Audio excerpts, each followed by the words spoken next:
Are we Go, go ahead. moving Go right ahead. along here? Okay. Okay, so everybody knows Gerald now. He's been with us for a few weeks, and we're so happy you're joining us from very far away. Gerald has background in computer science and combinatorics from University of Waterloo. He's been a freelance software builder for decades in the Netherlands. He encountered the works of Fuller and Snelson early on, and over the years has developed several generations of an open source software model called elastic interval geometry to enable playing with spatial geometry in general and tensegrity in particular. The latest manifestation of EIG is available on the web. And in the last 2 years, Gerald has evolved the code into a tool to guide the actual building of physical tensegrity objects. And I have a few sets myself. I was able to buy a month ago. Thank you, Gerald. These new tensegrity structures exhibit a level of intricacy and complexity that was inaccessible to the previous generations who could not use computer design. He's built a number of tensegrity pieces, some of which you've just seen, based on his technique of prefabricated slack tension networks combined with compression bars that extend to tighten the structure. Thanks for coming in, Gerald. That introduction is for our people who join via watching the YouTube video on our YouTube video channel. So take it away, Gerald. All right, so there's kind of two parts to this. I gave you a little bit of a tour of the structures that I built. We can do that at the end again, and we can look in detail at each one of them. But what I'd like to do is, because this is the Field Structure Institute, I wanted to sort of present the sort of abstract interpretation of all the stuff that I've been doing for so long. And I think you guys will appreciate that.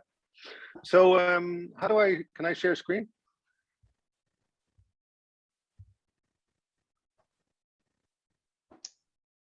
Please do. Okay, I think I can. There you go. We got it. Okay, can you see it like as a whole screen now? Full I screen? got it. I got the whole screen. We got it. All righty then. Television. Huh? This big television. Yeah. Do you want me to do something with it? Sorry, I'm having a little trouble finding my mouse now. This keynote is a little bit peculiar. Seems to take over a bit too much.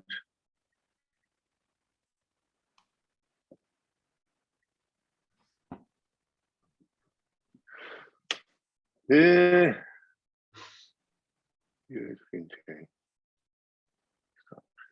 so I'm not sure why this is not working as planned. The thing is, the keynote sort of takes over your entire machine. Is it supposed to be a slideshow? Yeah. Okay. Anyway, let me just go through it like this. Then doesn't matter. You can read this, right? Yes. All right. So the thing I want to talk about is elastic interval geometry, because this is something that for me sort of arose out of reading the books of Fuller and seeing, tetrahedrons and octahedrons and tensegrities in my dreams for a few years. I kept referring back to the synergetics books and reading occasionally a page, and always sort of thinking about this structuring things in space, and how could I do it in the most absolute minimal fashion. So in other words, if I can remove one assumption, then I've achieved something. So it's all the less assumptions, the better. It's kind of like Occam's razor. So I built a computer model of elastic interval geometry, so I could try and build sort of 3D structures from what I thought were like the first principles, the least things I had to assume. And the model I came up with is something sort of fun to think about it. I hope I can take you for a sort of a tour of how this kind of thinking works, because it's kind of imaginary. It kind of has to be, but so elastic interval geometry is about pairwise entanglement. So it's like you've got two things, and these two things are entangled. They are in a relationship. And a pairwise entanglement of, and this is a little bit of a reach, but I like to call them singularities, because it's like the end of the universe. It's all, the way you think with elastic interval geometries is you think in terms of an elastic interval. So this is, and the rest is sort of emergent.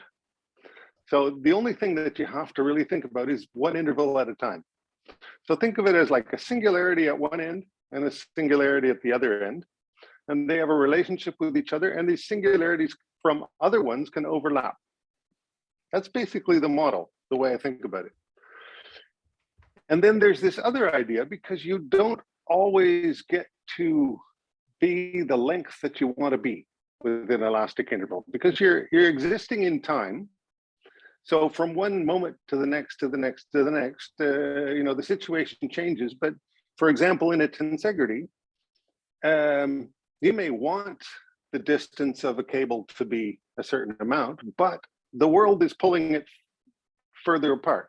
So the way I like to think about that is a kind of a distance duality. So within an elastic interval, you've got this duality. There's internal distance and there's external distance.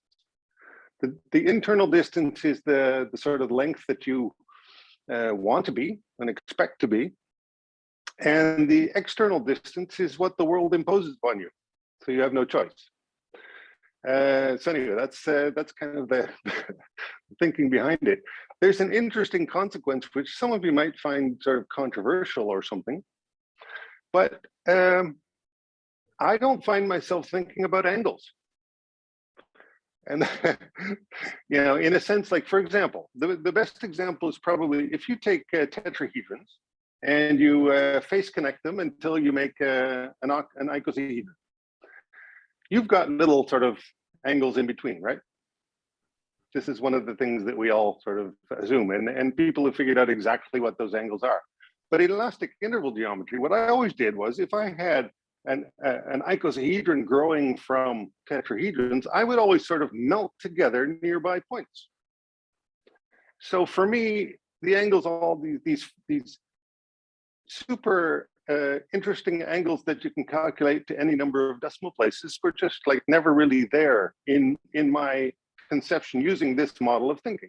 So for example, the icosahedron becomes actually an icosahedron where the outer cables of the icosahedron are tension lines and all of the radii are pushing outwards.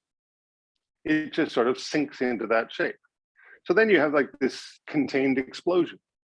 But meanwhile, all the sort of, if I may say, fancy angles disappeared. It's not, angle is just not something I find myself talking about, which is interesting. It might conflict with some other people's ideas of how geometry should be thought about.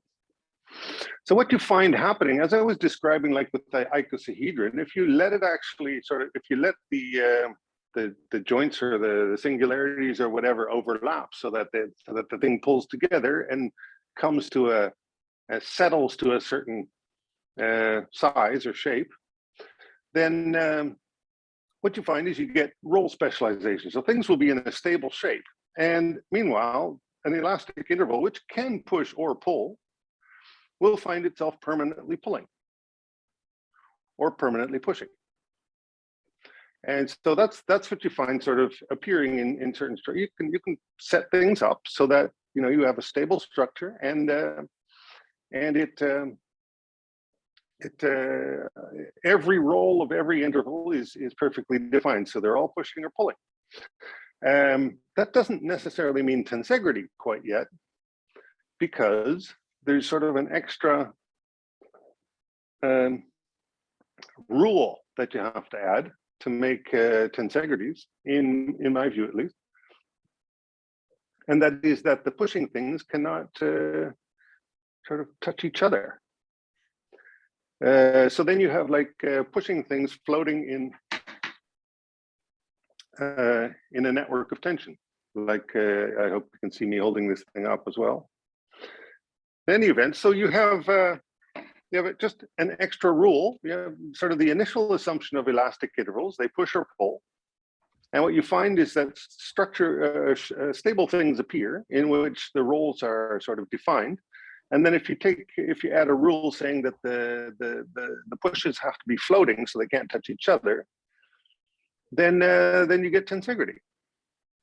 And what's interesting as well that I kind of discovered in real life when I started playing with these things and building them is the moment you have floating push, you get chirality, you get spin in everything. So like each one of these sort of segments, it has to have some sort of turbining in it or something like that, because otherwise it just doesn't, otherwise you just can't do it with these, based on these rules, which is really pretty interesting, I thought. So the way that I imagine tensegrities is to be a sort of a separation between compression and tension. So if you can see what I have in my hand here, this is a demo I like to give because it really clarifies things. Here we have a tensegrity. It's very tight. It's got joints that are actually little wooden balls. But what you can't see is that the balls are not connected to the bars in any way. The bars are simply pushing outwards, so they're an explosive force. And the network of cables is simply holding everything in. And this becomes super clear when I break it apart. Because then it falls apart into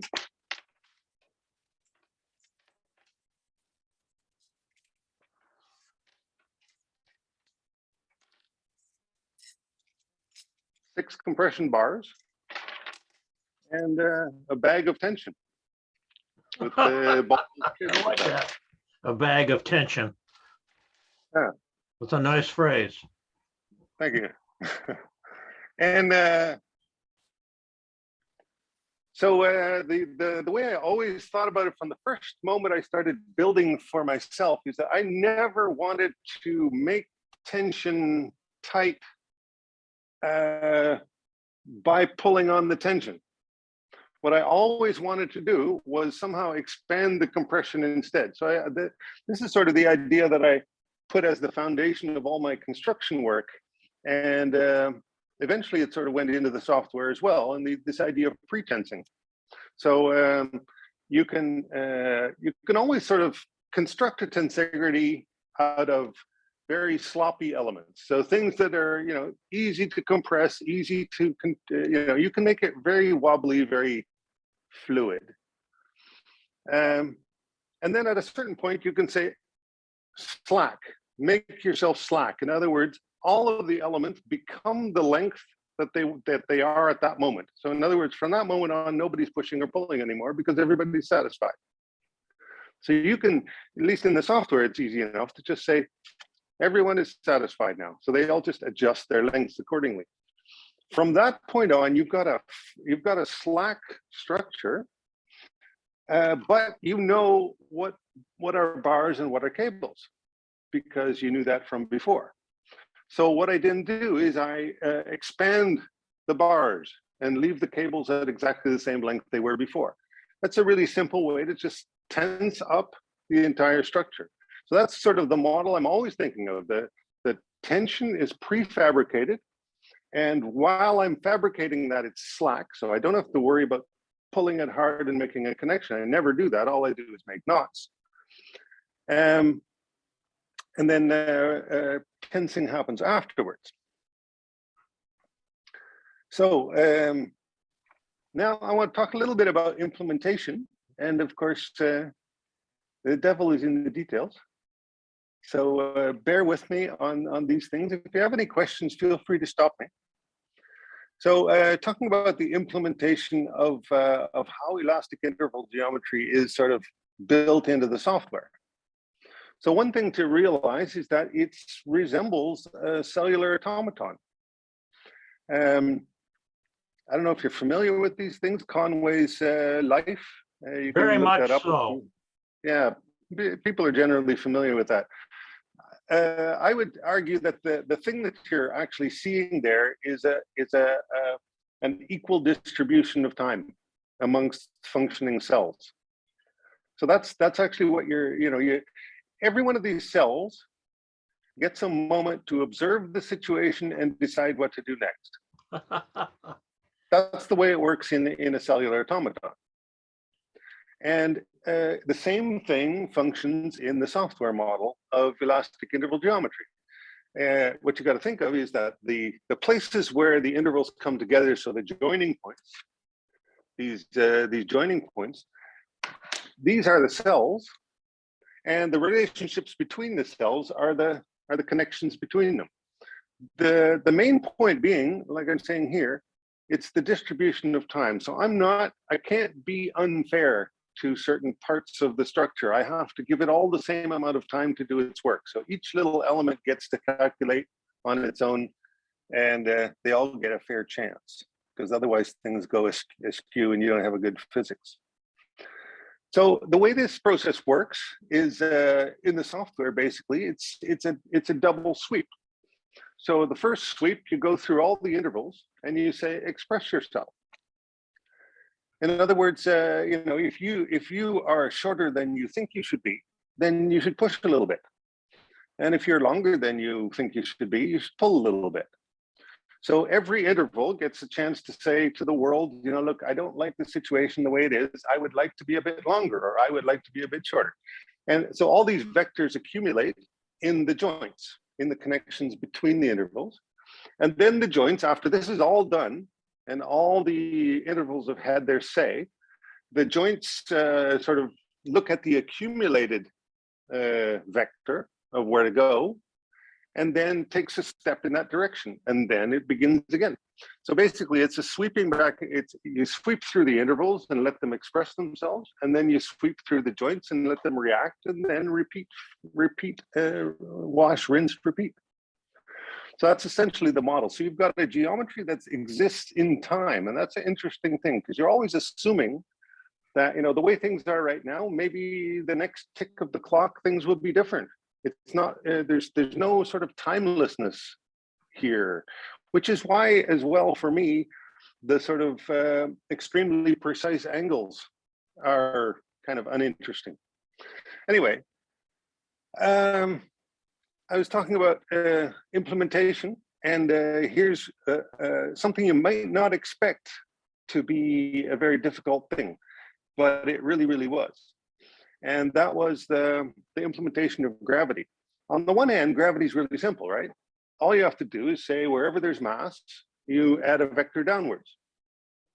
So that can be, just part of the process. Every joint gets a push downwards at every tick of the clock.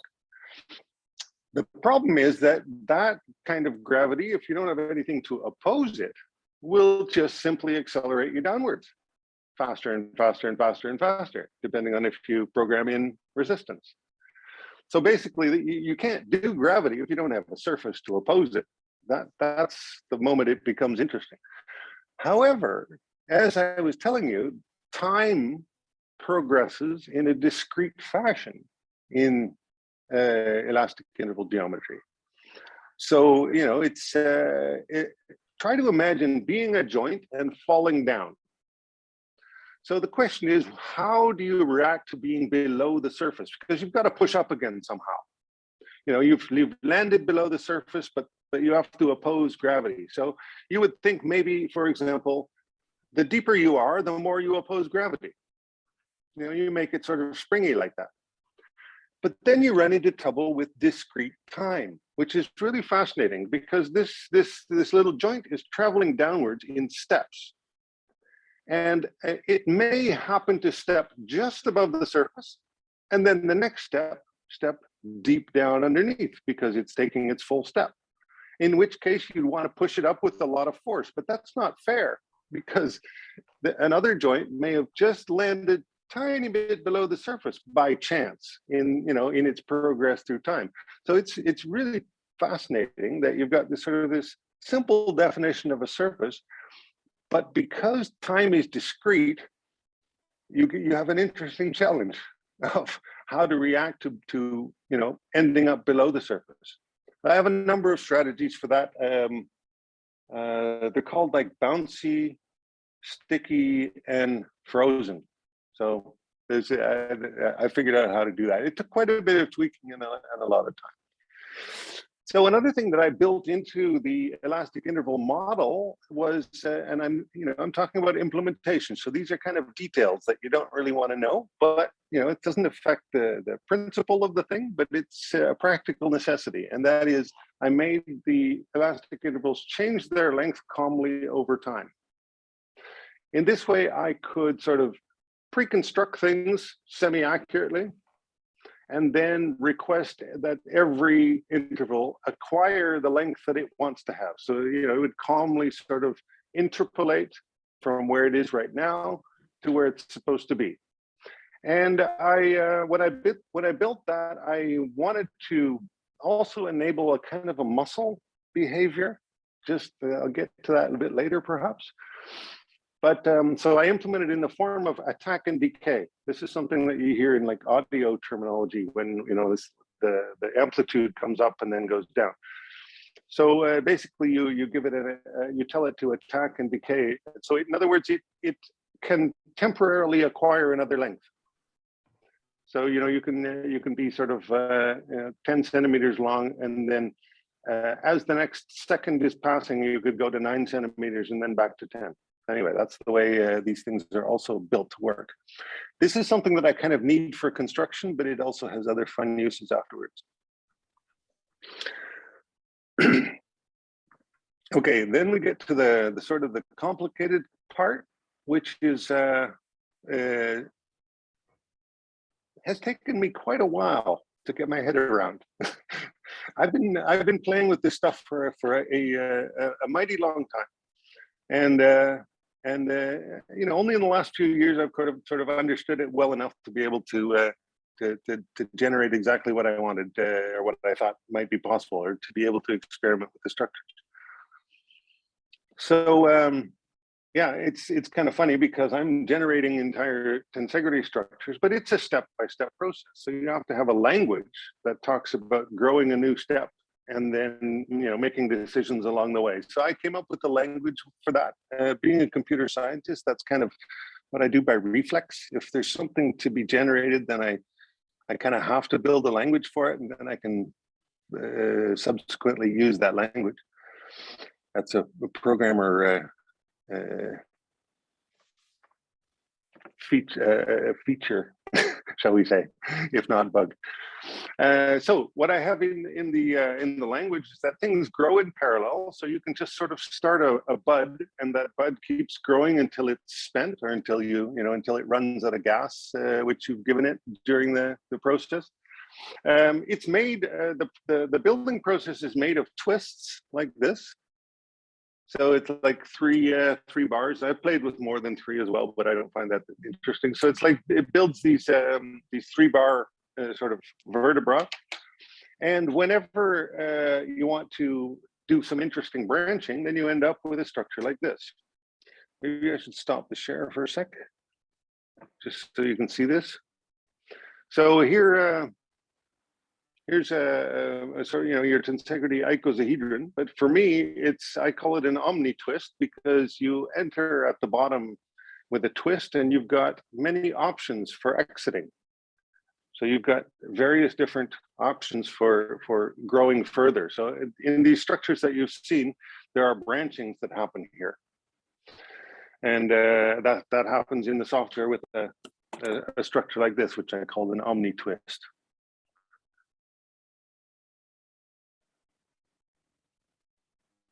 So I came up with this language, and I ended up building all these things on the basis of sort of fairly brief statements in this very terse little building language. One of the things, also a detail effectively, but you know, it really enables a whole bunch of things, is I built in some processes of face unification. So if you're growing a piece of tensegrity, the front face is always sort of available for further growth. That's where the new bud comes up every time.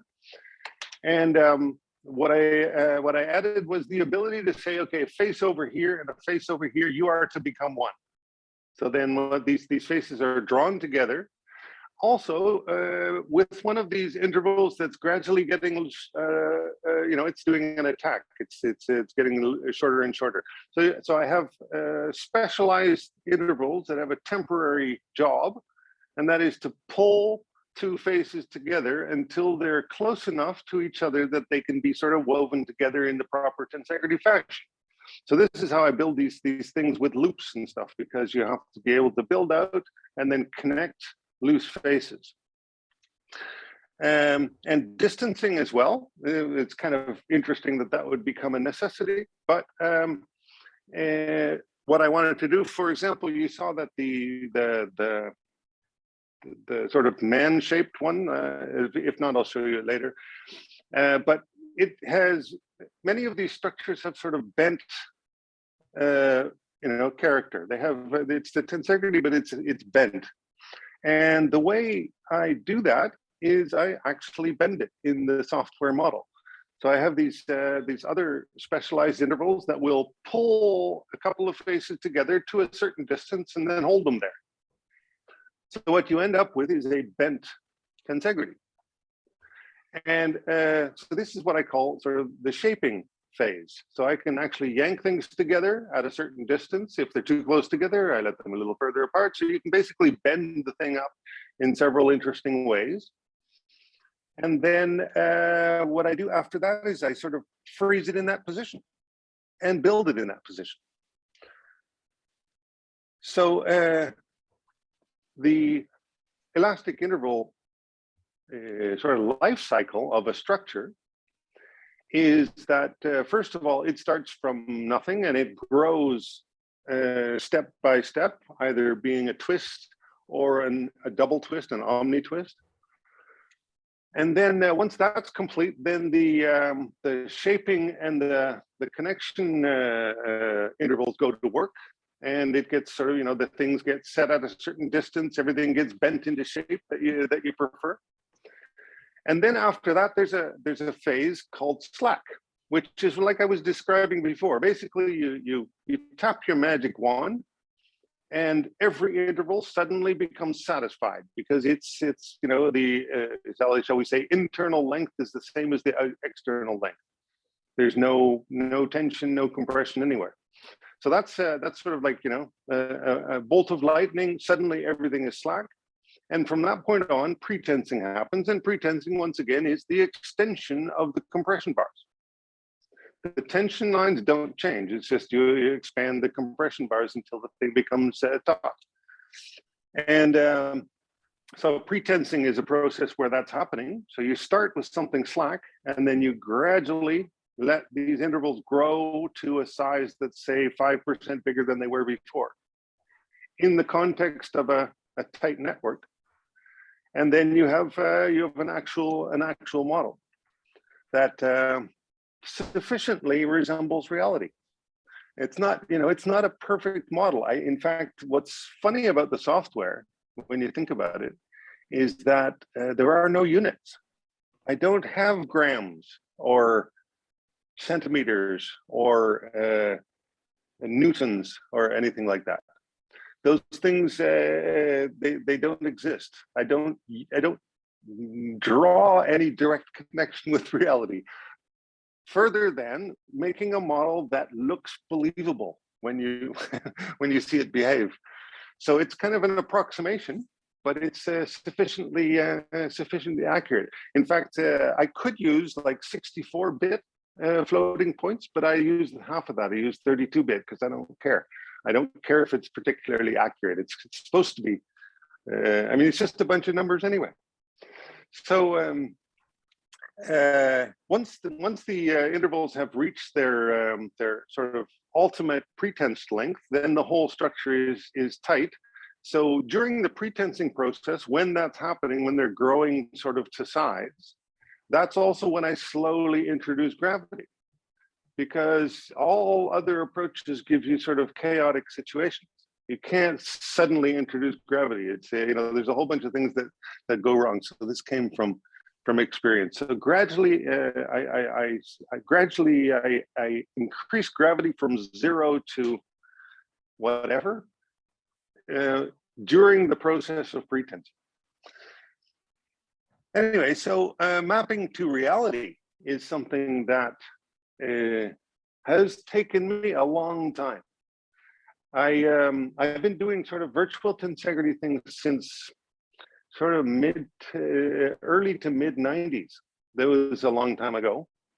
But I had a lot of fun sort of with the initial sort of model of this, and like I said, made a few different versions of it. And this version, current one, is available online.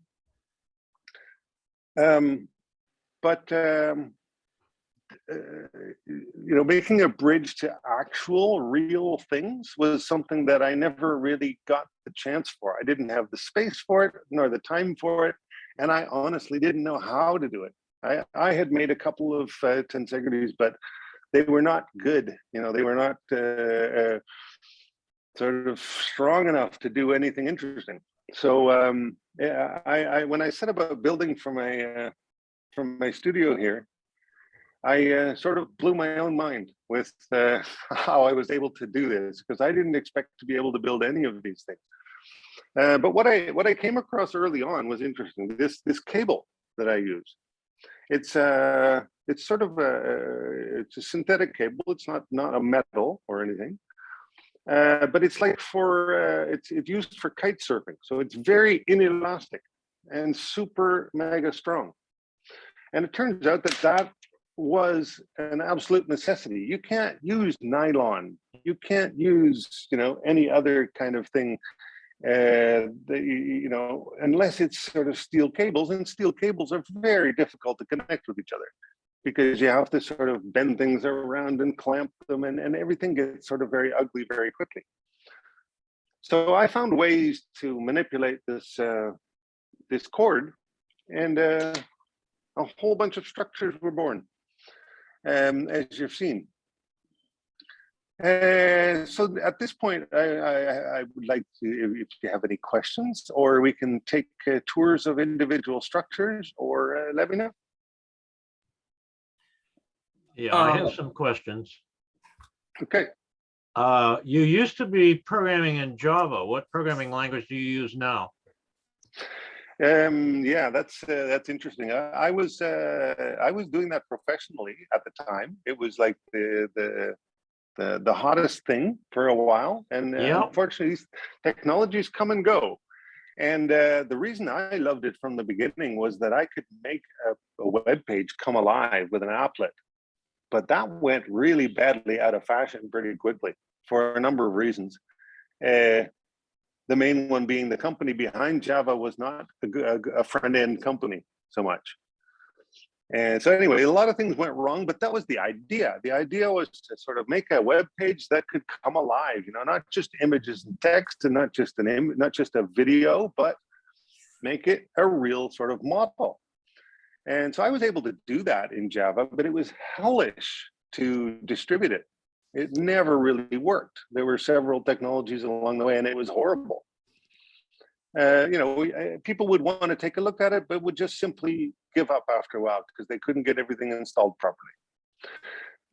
But in the meantime, I was continuing my career as an IT software builder in the Netherlands, and technology changed, and I had to adapt.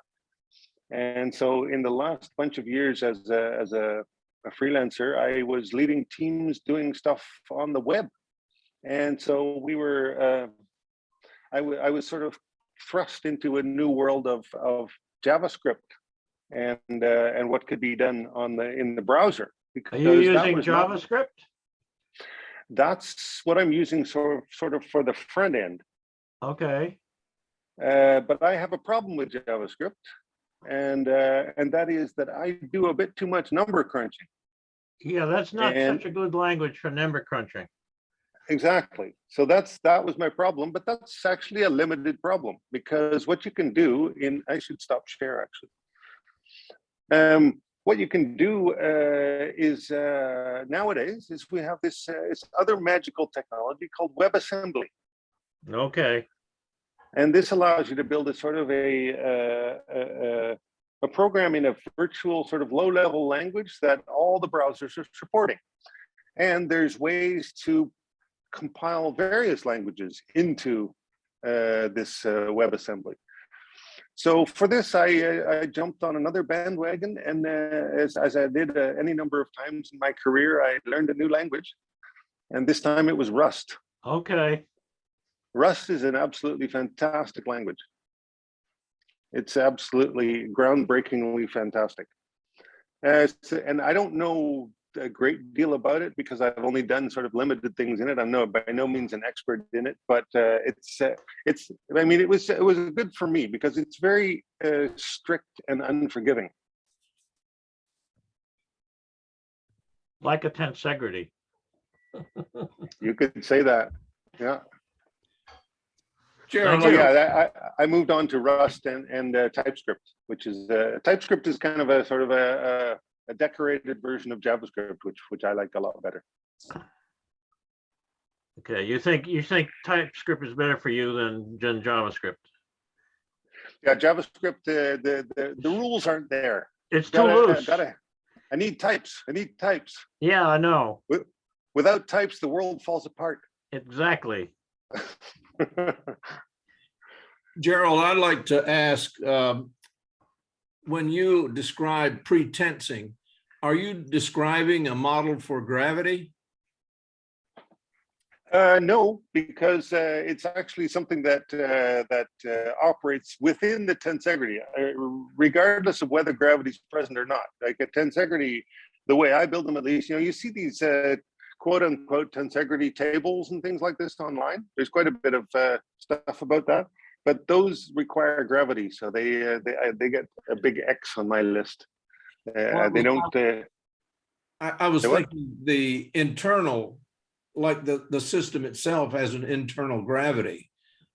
Yeah, well, what you're the pretensing is basically increasing the explosive force, which is contained by the tension. So basically, you're saying turn up the volume on the compression part of the story, and it just it starts pushing against the tension, and the tension does not change. So it's like you've got a slack shell, and you increase sort of the outward explosive force everywhere, and the thing sort of inflates.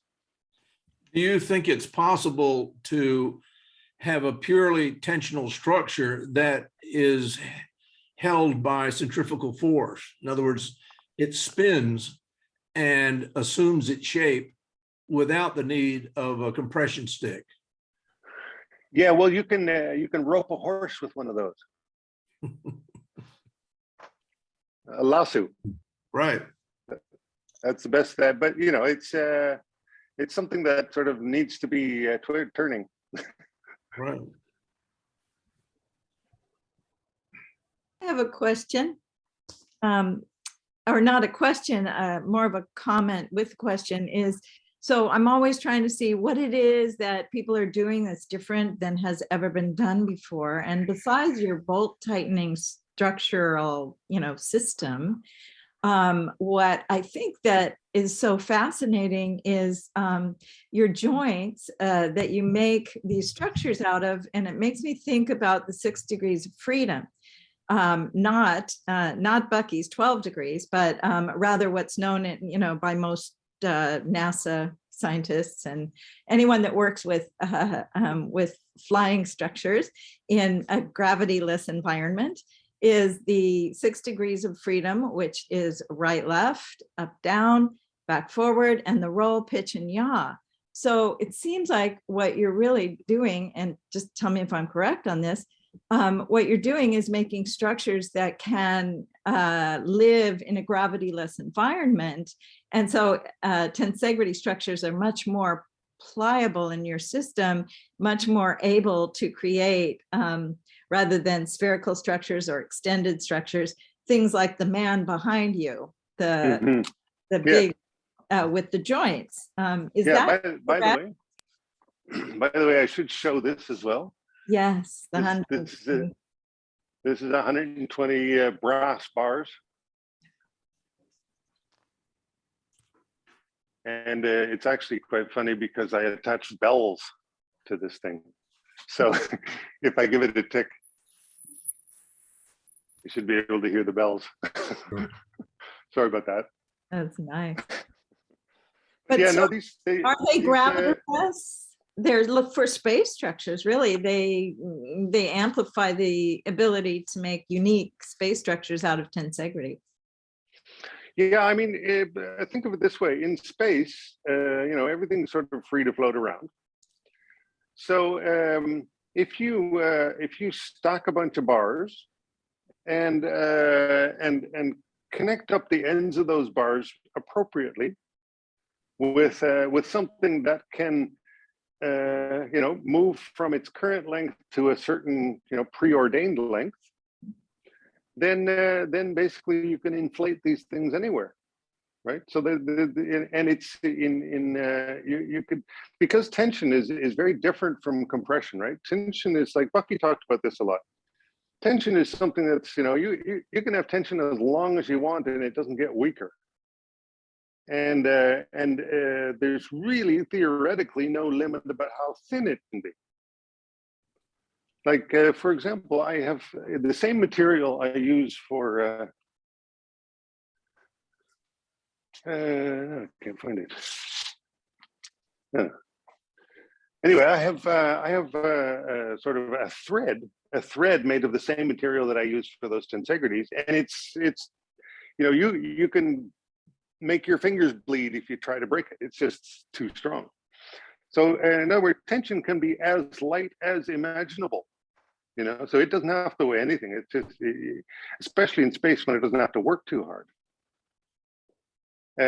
So yeah, if you can sort of stack a bunch of bars together, then they can sort of assemble themselves in space. They can just inflate.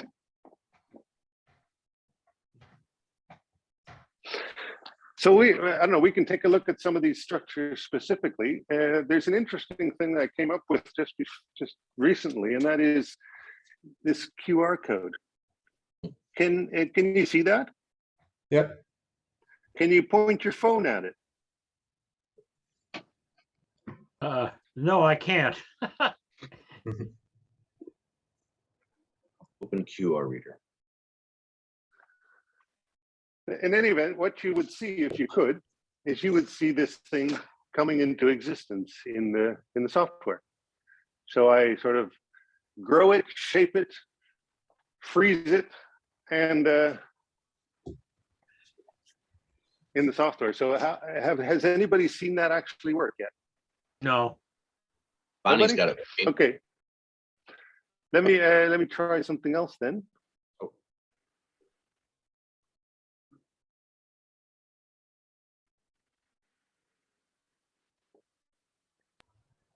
So if you can, you guys do know how to sort of find the chat, right? Yeah. So I'm going to put a URL in the chat. So if you click on that, let me know if that works out for you. Yeah.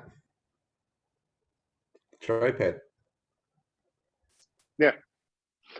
So what you're seeing is actually the model that I generate that ultimately becomes the building instructions, because you know every length is different. There's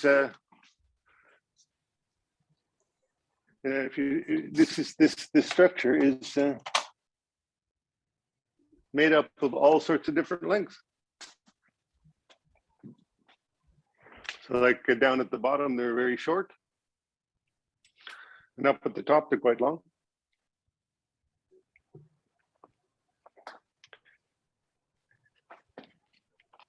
And so if you run that program, you can see how that took place. And if you're running the program on your PC or on your screen there in your web browser, then you can click on the bottom left things, and then double click on a bar, and you should see something like this.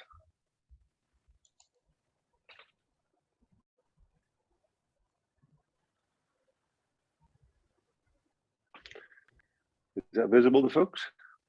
Yeah. Yeah. So what this is the lengths that I need to use to build the thing. So you can see here there I'm showing a few too many, but I can go to any one of these elements, and I can see exactly how long it has to be. I noticed it has like a jump function of some sort. Jump, yeah. There's a when it's on the time setting, there's a little parachute icon. Yeah. Yeah, that's kind of funny. You can see the physics of it. Yeah, I could see this being articulated and get some real sophisticated movement, you know, and obviously to Okay, well, sequence that is the challenge. I'm sorry, you just triggered me, Gary. I'm sorry. I have to now show you evolution. I'll put this in the chat as well. I can find it. I think I have to stop share first. Here, this is tripeds in the context of Darwin's survival of the fittest. So what I've done is I've created sort of a scenario with a number of, I think it's like 8 or 16 or something, parallel bodies, shall we say. And all the muscles have different muscle twitches. So they twitch at different moments.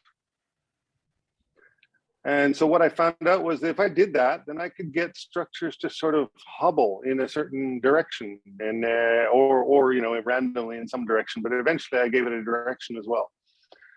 And then I built it such that a mutation becomes a change in one muscle. So a muscle will suddenly contract at a different time on the clock. And that's a mutation that means that if something could run before, it probably still can. And it might just run a little faster, but the chances are slim. So I have this Darwin process that continually, it goes through generation after generation, killing off the weak. And eventually you can see them learning how to run like the wind. Yes, Yes. I have a question that's sort of along those lines, and that would be, can you shift the element from tension to compression? In the model, yes, easy, always. Okay, because that's really kind of what goes on in a biological sense. For instance, the tubules in the body are behaving sometimes under tension, then they become compressive elements by interjecting a fluid into the tubule. Right. So your model can accommodate that kind of a shift. Yeah, I mean, the model is like dead simple. Basically, there are elastic intervals pushing and pulling on each other, and they connect at their You ends. just shift I mean, the interval. yeah, there's nothing. So yeah, what you would do is the way I've done it mostly is that I treat the elastic intervals just like a spring, and it actually operates exactly according to Hooke's law. Okay. So that just means that it's perfectly linear. So you make it a little bit shorter, and it pushes to become, it pushes at a certain force, and that's a very straightforward linear relationship, Hooke's law. So the interesting thing, if there's anything interesting coming out of this effort is it's all about the constellations of these things and what you can do when you can create a constellation of these interval connections. Are you familiar with Foreman? Foreman? Foreman. It's a form finding program that was developed. That was developed by Crazy Turk. Gilbert, huh? I thought he was a crazy Turk. No, I'm sorry, I didn't quite understand that. never mind. Because it looks like it has some of the characteristics of what that language does, and I was just curious if you were familiar with that language. Yeah, well, I know about that kind of thing. In fact, last week I spent a whole day watching sort of videos from a civil engineering conference. Yeah. And this was about sort of shell-shaped buildings. You know, they're basically domes of all various kinds. So some of the things they were showing were sort of they did the sort of the work with a form finding algorithm. Yeah. And the only difference, if there is any, is that that my model is sort of simpler. There's nothing, you know. There's I talked to a guy actually. I talked to a guy last week from the University of Munich because he had seen my previous presentation, and he was saying that they use Newton-Raphson algorithm to do the form finding, and I thought about that. I thought, yeah, okay, makes sense. But I don't need to. So I'm a sort of a step, you know, dumber.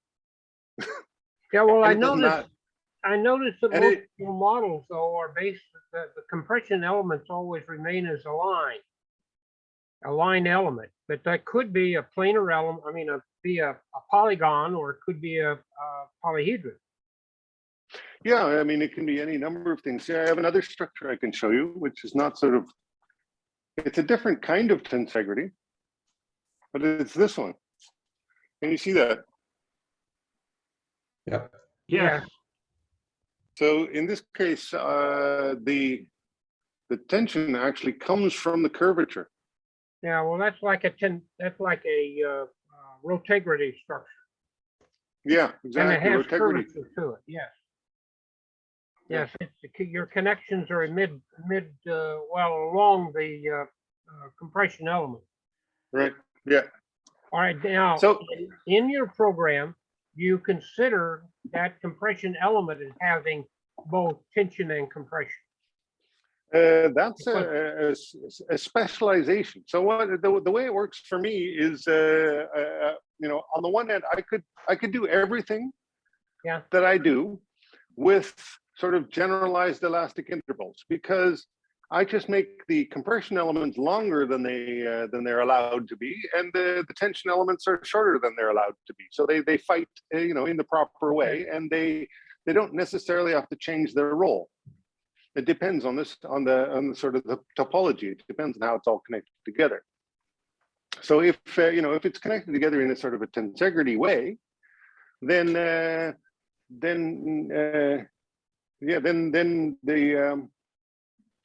the role can be completely straightforward and permanent, sort of like it can be permanently in a pushing role. So it's basically in the software, it's like, you know, you turn off a switch when you say turn off the springiness. What you're saying is you are either a pushing element or a pulling element, and you cannot pull if you're a pushing element, and you cannot push if you're a pulling element. That's sort of an extra rule that I put on top of it for my own sort of discipline and for a number of other reasons in the software. But, you know, the generalized case is the springy thing. Now, did I understand correctly that in your program, you keep the tension lengths the same and you vary the compression? Yes. Is that just by choice? Like, could it be flipped around? Could you have decided to keep the compression length the same and vary the tensions? Could have done that too. Yeah, but there are many more tension lines than compression lines. And I kind of consider the tension to be the dominant thing I want to talk about. So the tension sort of describes the shape. The compression really doesn't describe the shape, you know? Sorry, I don't know. So and it's also, it also was a sort of one-to-one mapping with what I end up doing in real life.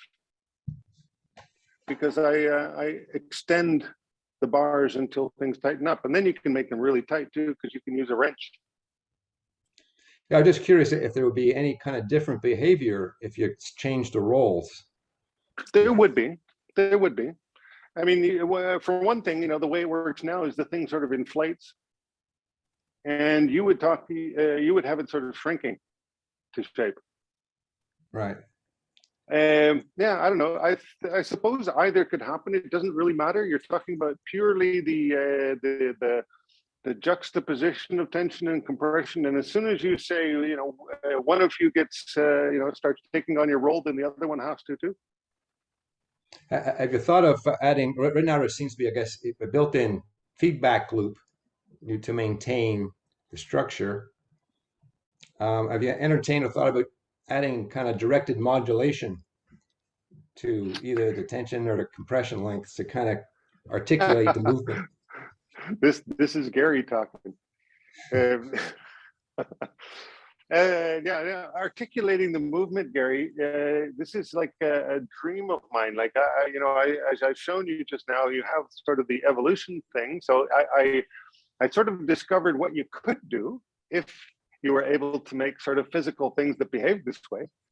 However, I don't see physical things that behave this way. So unfortunately, I don't have much of a choice.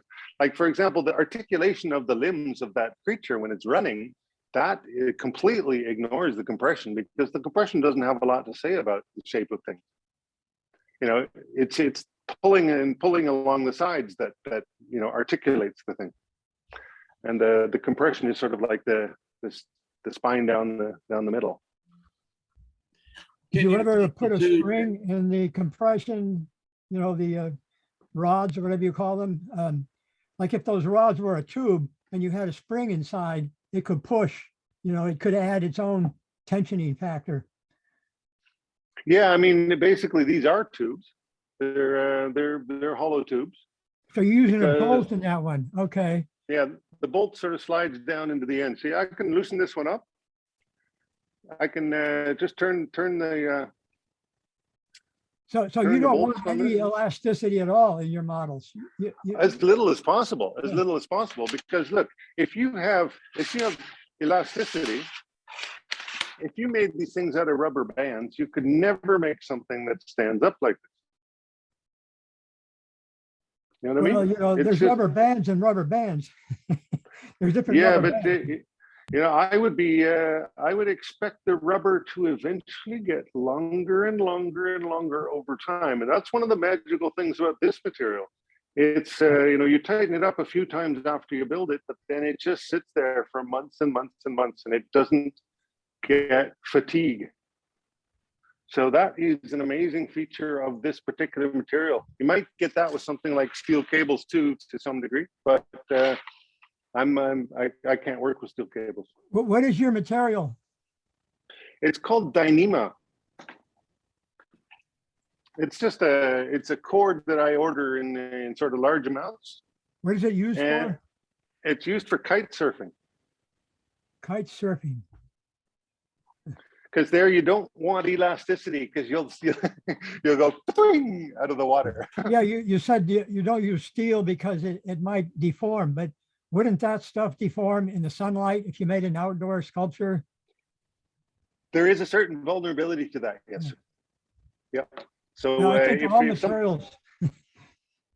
Yeah, but however, that's if you go to like a site where they sell sailing equipment, you'll see that there's a lot of talk. When they talk ropes, they talk about how they can handle the sun, UV. So you know, there's a lot of things that you can do about that. I think, for example, for this one, I use white Dyneema, and I think white would probably be a lot better in the sun than black, for example. So I don't know. I mean, I have not as yet. Time, you know, it's not over yet, but I have not yet been asked to build a 20-meter tall Tensegrity like Snelson. But my time will come. I was wondering if we could take a look- Sunscreen might help. if in the chat there was a question earlier that that I was also kind of curious in. You were talking about adjusting the struts, and can you talk a little bit more about how you fasten and the process of Yeah, I can. You've mapped it out I can online, but how do you go from there to there?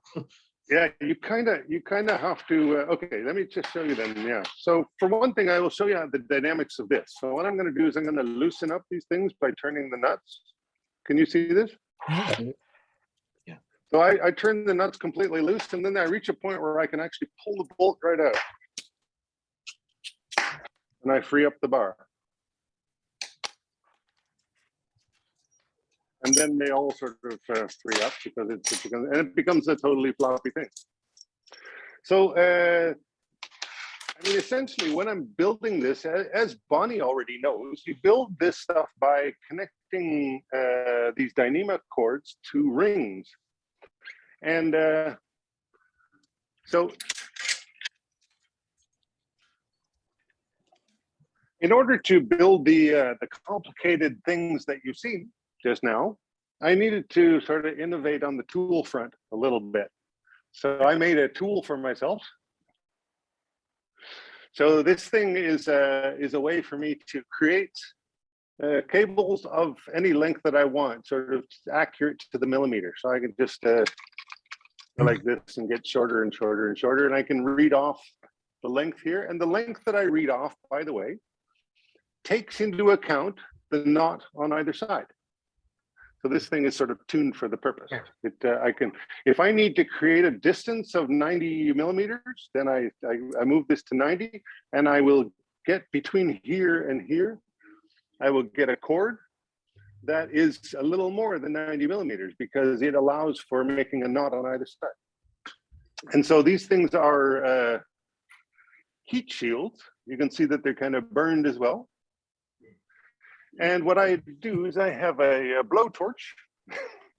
Now you're getting into like how the sausage is made. Are you ready? I have a little sort of little blowtorch. Butane. And this gives, yeah, this just gives me a little blue flame. Yeah.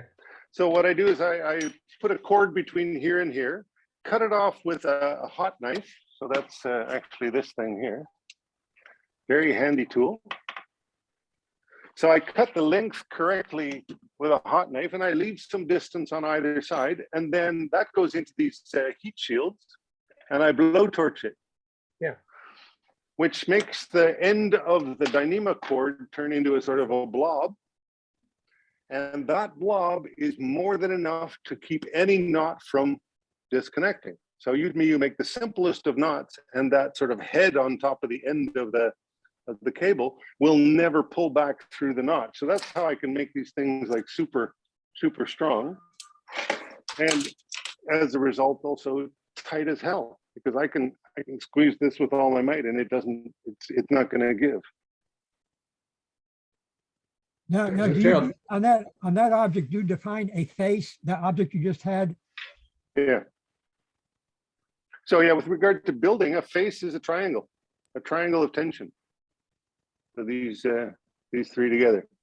And so the way the language for building is actually, it takes into account the fact that you've got 8 faces here. So I've given them all names, A, B, C, D, and then capitals and small letters. And so basically, if you're coming from the bottom, so if you've been building up to here, and then you have one of these in the building language, you've got 3 sort of legitimate, or say 4 legitimate options for branching.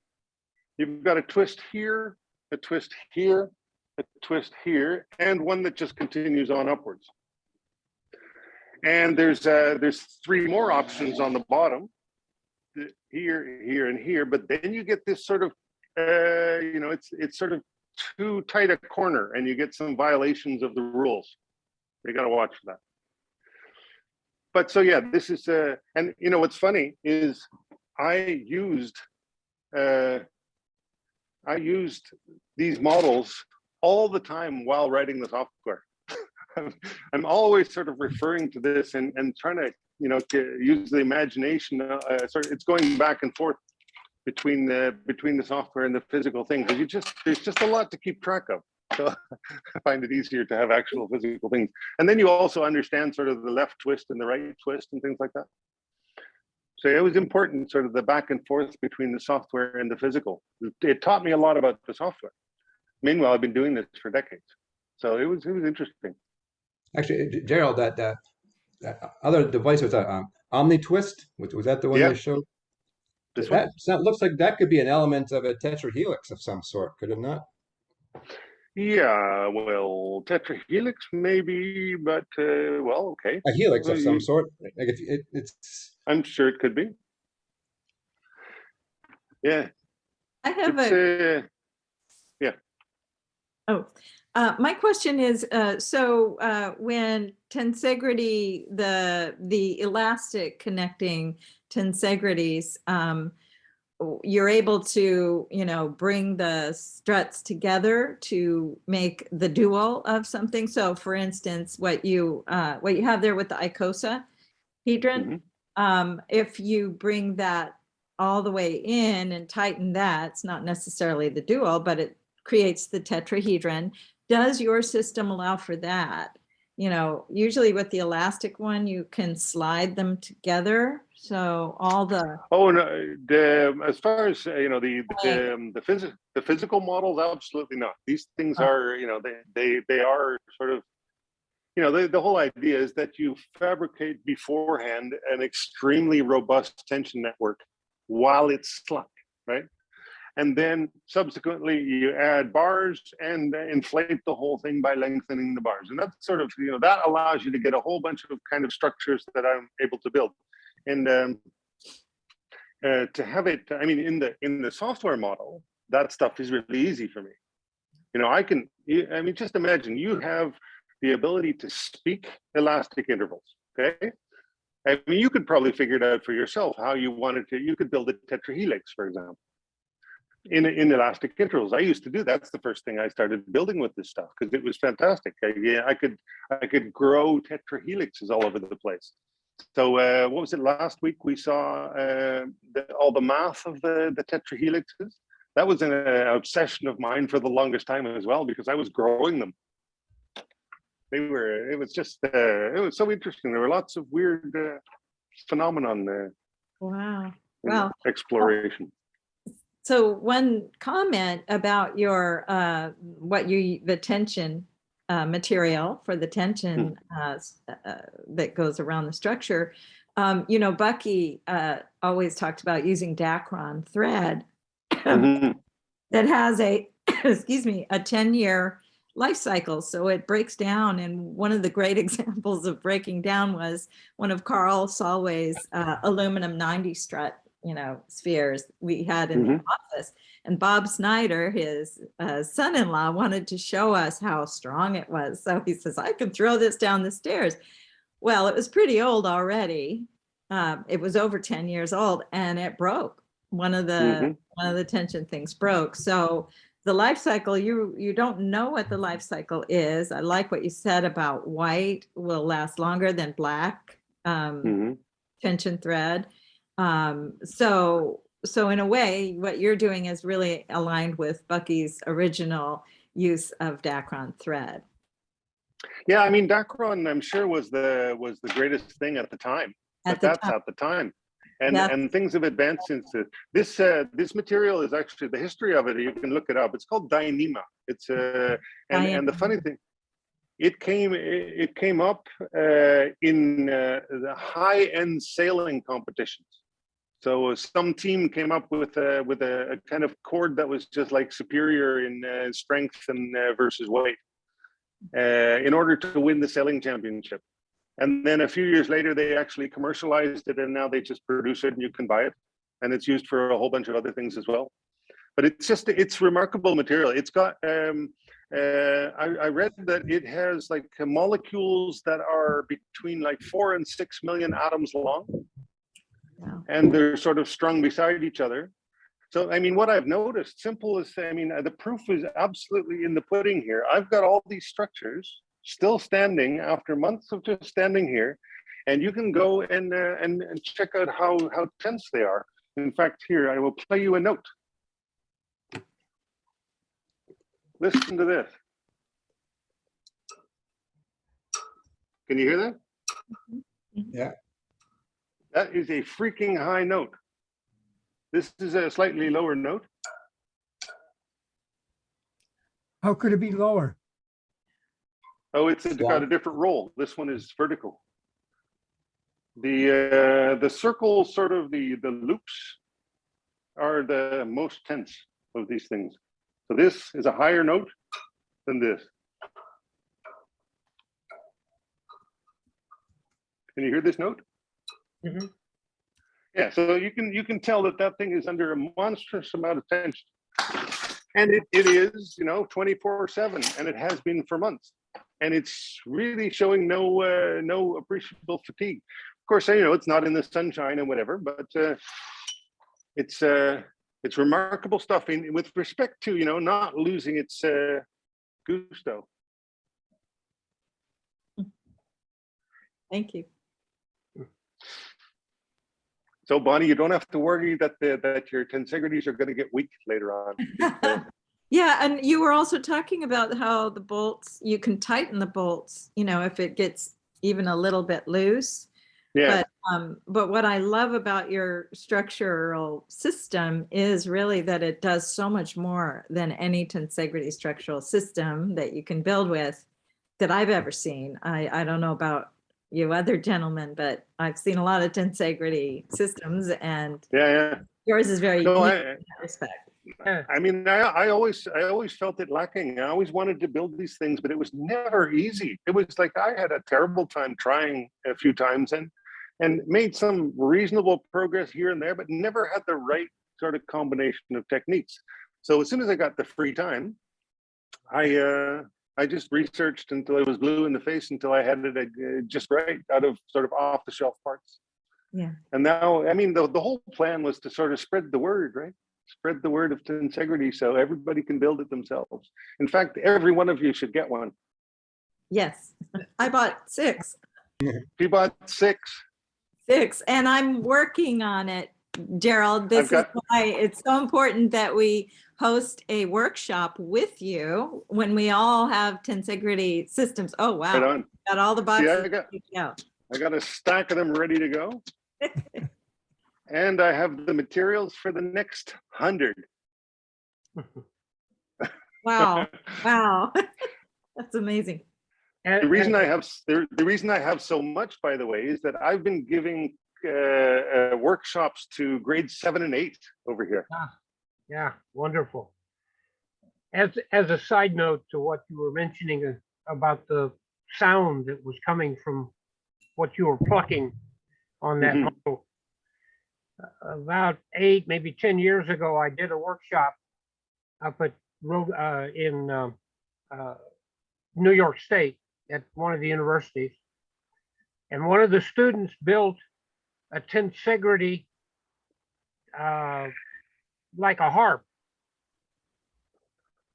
and he strung it with piano wire. You could stroke it with a bowstring, and he was able to tune that so that he could play music on it. Yeah, I recently saw a YouTube video. You could probably look it up. Sort of try to look for like tensegrity musical instrument, because there's some artist somewhere in Europe also using a bow, but then using some sort of shape as a resonance chamber. So it was more like a guitar, but it was a tensegrity that she would sort of make sing. Yeah, well, that's sort of what this fella did. He, you know, he made a kind of a curved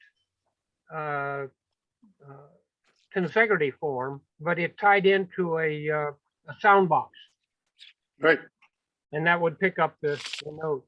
But kind of interesting that it has been done and by a number of people, I guess, that have used the tensegrity principles to build their Yeah, what would be kind of fun is if I were able to sort of measure the note in each and every chord, yeah, there you go. and then you would be able to, like, the whole thing would have you could see the shape in it by the notes that were being played, and you can see the level of tension. You can actually see that kind of thing in the computer model if you stick to the sort of the line version. For example, here, Halo by Crane. I'll put another link in the chat. So in this structure, you can see it. It's a very simple simple structure. That's the one made out of brass here.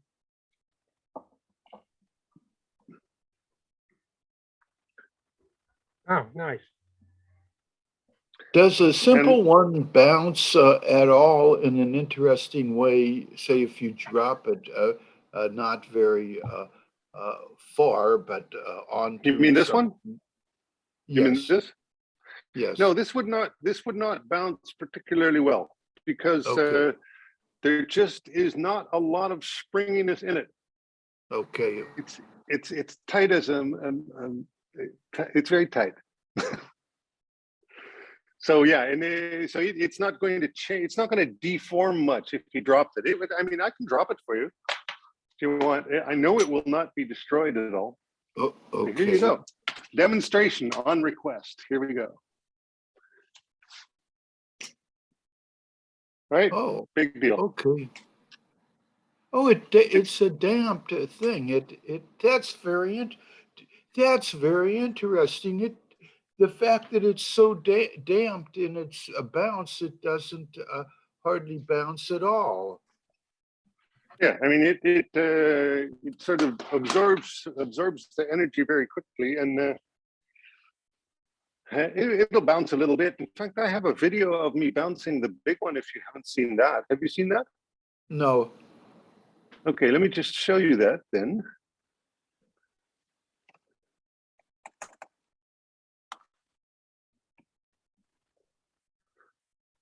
Here we go. So in the chat, I will put a link to Pretense. This is the whole story of it, but if you scroll down to the bottom, there's a video, and I think you can click on that and see me bouncing the big sphere here.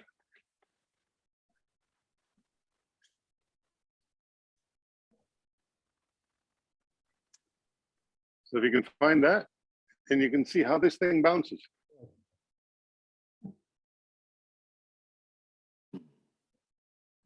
Well, it redistributes the load throughout the entire system.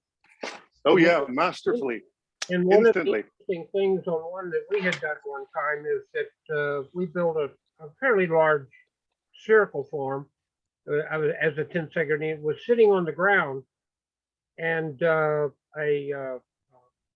do you call it? An earth-moving vehicle ran into it.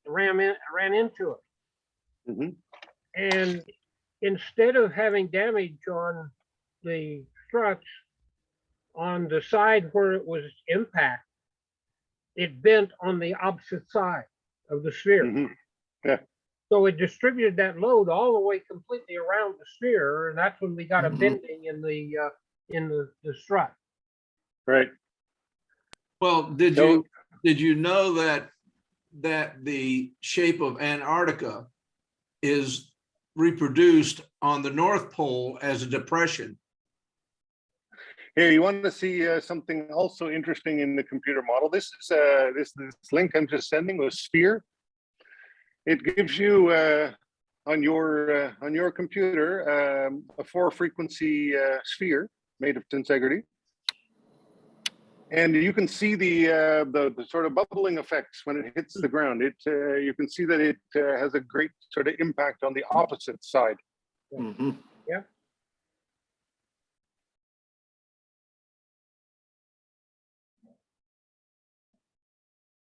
Oh, wait a second. I sent that to Bonnie directly for some reason. Sorry about that. This. Is that better? Yeah. So this is basically I construct tensegrity in space, and then I let it fall in gravity for and then bash against the surface, and you can see all the effects. And you can also choose, if you look at the top right, you can choose to do it in very light gravity as well, and then it just bounces very politely.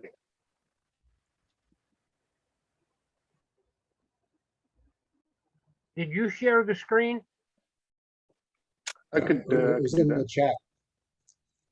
Yeah, There's a link in I the put chat. the link in the chat, but I can also Oh, share okay. the screen. All right, it's in the chat. Yeah, I mean, it's better to have it on your own machine, but this is what it kind of looks like. So it makes a sphere, and it yanks it up into the sky, and then lets it fall. And you can see how it collapses like that. Yeah. That's what And you happened can- with the one we got hit by that earth moving equipment. Yeah, right, yeah. Good Yeah. job. Good. So yeah, you can simulate spheres of any size using this. You can choose like a simple one. I don't know if you can see this very well. Hmm. Or you can choose a very complicated one.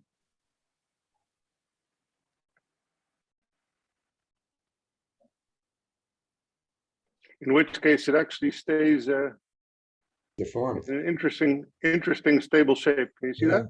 Yeah. Looks kind of symmetric. Yeah, it's a bit like a blood cell, maybe. Yeah. But Hemoglobin. and yeah, so it's wobbling back and forth now because there's no resistance. So there's really no reason it should ever stop. And this is keep in mind when you're watching this, you're seeing it probably at least if you're running it on your own machine, you're probably seeing 30 frames a second. Mm-hmm. What you have to keep in mind is that every frame I go through the physics sweep about 200, 300 times. I forget exactly for this one. So in other words, there's a vast amount of number crunching going on between one frame and the next frame and the next frame. And this is the reason that I had to implement the whole elastic interval geometry library in Rust, so I could run it on the high-speed WebAssembly environment. Hmm.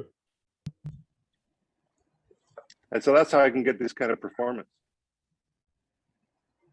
Yeah, there's one more weird thing which I could show you, and this is very weird. This is maybe we should. I don't know how much time we still have. We're sort of ending off, but just as I'll put in the chat a link to the Klein bottle simulation, which is a very weird thing. If you want to play with this for a while, if you find interesting things, let me know and and send me screenshots or something. But this is very strange, a very strange substructure. So if you press generate, what it does, it starts with randomly positioned joints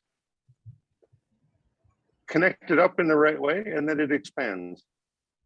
So let me see if I can share again.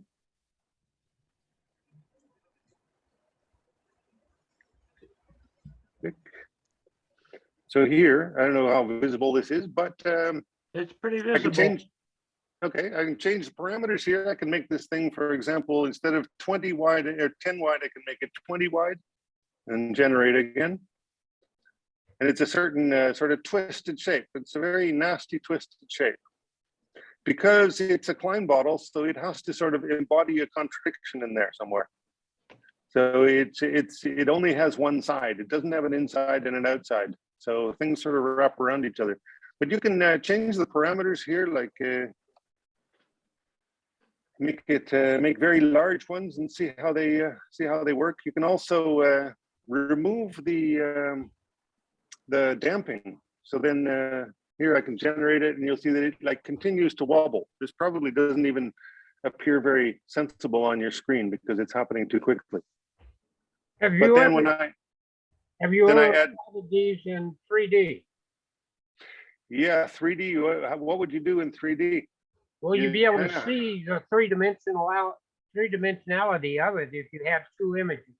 Oh, you Yeah, want yeah. it you want it in stereo, Joe. Yeah, Oh, stereo. stereo, you mean? Yeah. Yeah. No, I haven't done that yet. At least not in a long time. I used to do that sort of thing with renderings, Yeah, but this is another rendering of the same thing, but then with a surface right. that is defined by things. And then if I take this away, then it's live again, and it's all just the elastic intervals. So what I did here is I came up with a sort of a technique to make a membrane out of elastic intervals. Hmm. And it's nothing more than basically a triangulated tension network with a triangulated compression network superimposed on it. So those two together mean that every sort of compression and tension is local. So it behaves kind of like a stiff membrane of some kind, which gives you a really interesting insight into these shapes, I find. Yeah. Wow. I could make it, for example, really long, generate a really long one, and then you can see it gradually unfolding. Sometimes it's better to let it go free for a while so it can really unfold. And then afterwards, you can turn on the drag again and calm it down. And then you can sort of look at this thing. What kind of shape is this? It's very bizarre because it's got, this is like, what is this? It's kind of like a wrapped inside of itself container. You can see here what it looks like if it's sort of pretending to have a surface. So it's like there's this cavern in there. Pretty fascinating.